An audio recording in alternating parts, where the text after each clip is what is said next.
In today's video, I'm going to teach you how to download a font from Google Fonts. If you've ever wanted a clean, reliable typeface for a project, Google Fonts is a great place to start.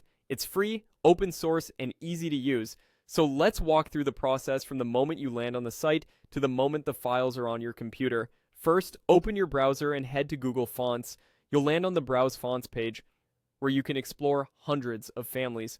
Use the search bar if you know the name of the font you want, or try the filters to narrow things down by category, properties, language support, and variable fonts. A handy tip here, use the preview text field to type a few words you plan to use and adjust the size slider so you can see how the font feels at different scales.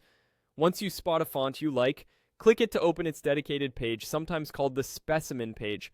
This page shows available styles, weights, and sample text.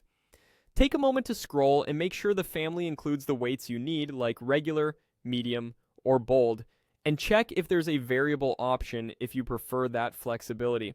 When you're ready, look to the upper right corner of the fonts page and click the Get Font button.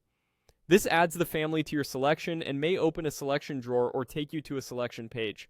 If you see another Get Font button or a prompt to confirm the family, go ahead and click it again to proceed. That way, you're telling Google Fonts exactly which family you want to download. Next, in the selection view, find the download button. Click it to start preparing the files. If the site asks you to confirm the download, click download once more. Your browser will then save a zip file to your default downloads folder. Inside that zip, you'll typically find the font files, often in TTF or OTF format, and a license or README.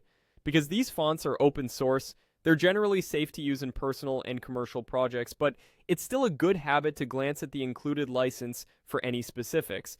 But that's all there is to it. You've chosen a family, grabbed it with Get Font, and downloaded it from your selection. Keep the zip handy and organize it with your project assets so it's easy to find later.